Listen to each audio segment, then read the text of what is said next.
I grew up in the backwoods of Tennessee on a farm. Words and phrases such as mudding, off-road, winching, diff locks, just drag it out, and, well, shit, I'm stuck, are things that I was very familiar with before I ever heard of this game. I've even done some off-road driving myself on the backwoods trails in the Appalachian Mountains.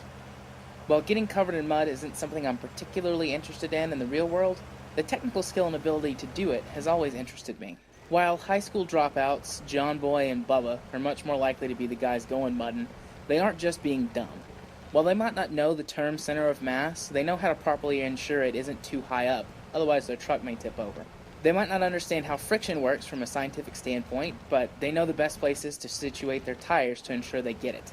Spintires is the best of this type of game I've ever seen, and does a great job requiring you to employ all of that technical skill without needing you to go get drenched in mud. As always, we'll be taking a look at the good and bad of this game, and as usual, we'll start with the good. This game has amazing environmental modeling and physics, and is probably what sets this game so far apart from other games that feature off-road driving. As you travel along through the various road surfaces, they deform. These deformations persist through the entire time you are playing on a level, and can seriously affect your future progress. The basic objective of each level is to deliver logs from point A to point B. Typically, there are multiple paths you can take, but regardless, there are areas you will be driving through repeatedly. Taking the small Jeep-esque vehicle through an area will do little damage to the terrain, but driving a logging truck loaded down with a few thousand pounds will practically ruin the path you take. Future attempts will be met with greater and greater levels of frustration as the semi-solid dirt path is broken down into a muddy and rutty mess. Aside from the environments themselves being incredibly realistic, vehicle models are also incredibly realistic as well. There is an extremely noticeable difference between each of the vehicles, with the pickup truck handling vastly different to the road tractor. They each have their own positive and negative quirks that include things like how much they weigh, where their center of mass is, different tires that genuinely feel and respond differently to different terrain types, and how heavy of a load they can actually pull due to things like varying engine torques, how many wheels they have, and so much more. Vehicles also take fairly realistic-looking deformative damage as you crash into trees, rocks, or perhaps even other vehicles. Mud, dirt, and water also all have a noticeable impact on your vehicle's appearance, since mud and dirt cake onto your wheels and truck body over time, and water can wash it off. The mud even affects your tire's performance, meaning that the more you cake on, the less grippy they become. Speaking of vehicles, this is another area of excellence in the game. They are all Russian vehicles from various eras and span from a tiny scout jeep to a literal Scud missile launcher, Sands missile. Each has a variety of add-ons so you can customize your vehicle to your liking. However, they all have a price to pay in terms of weight and sometimes maneuverability. Essentially, the more bare bones your truck is, the easier it is to drive around. The more stuff you add to it, the more useful it becomes, but it also becomes more difficult to navigate areas. Vehicles fall into classes A through E with a single K class. The C-Class vehicles are average at most jobs, but are the most versatile vehicles. The farther you go in either direction, the more specialized you get. The single A-Class vehicle is the best scout truck in the game. It's super light, super fuel efficient, and is small enough to pathfind through the forest for you. However, aside from a repair kit to fix minor damages, it can't do anything else. The two B-Class trucks have some versatility. They are small, but capable of bringing repair and fuel service trailers, and can pull other small vehicles out of a sticky situation. The D-Class truck loses some versatility over the C-Class vehicles, but it can still haul a variety of trailers for fuel, repair, and hauling logs. It is more rugged and capable of traversing more difficult terrain. The E-Class truck is a repair specialist truck that can mount a heavy crane to assist bogged down or rolled vehicles, and can carry multiple repair modules. Finally, the K-Class is a tractor, designed to pull any vehicle anywhere it needs to go. It mounts a special towing bar that allows it to pull even the mighty E-Class vehicle up the side of a mountain. The final good point of Spintires is how accommodating it is to different playstyles. It has multiplayer, where you can tackle the more difficult maps with friends, or just generally screw around. It has some great user-friendly features in normal mode that aid new players without sacrificing any of the difficulty that comes with off-road driving.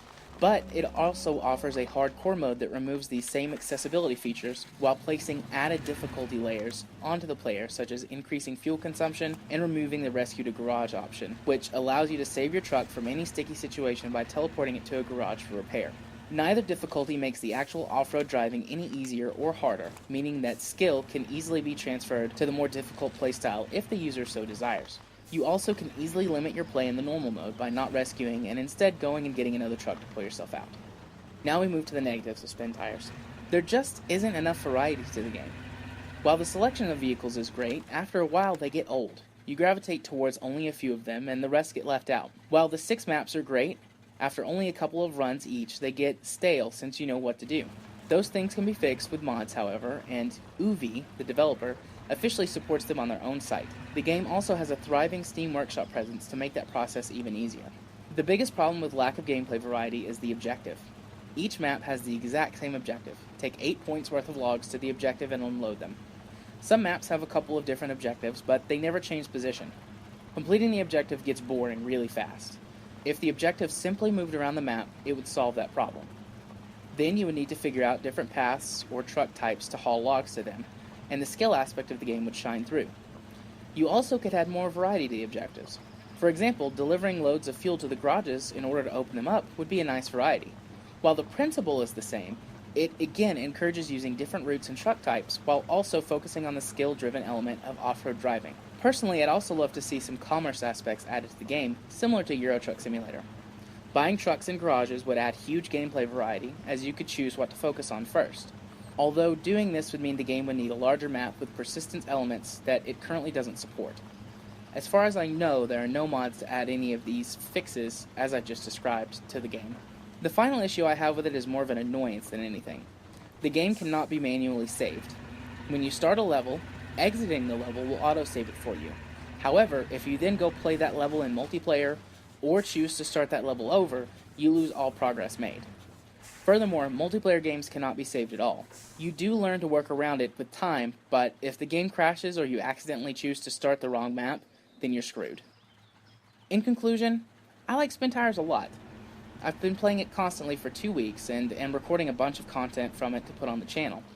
It's a fairly niche game, however, so if the review you just heard doesn't make it sound appealing, then it probably isn't for you. The game is excellent though, and is a real technical masterpiece.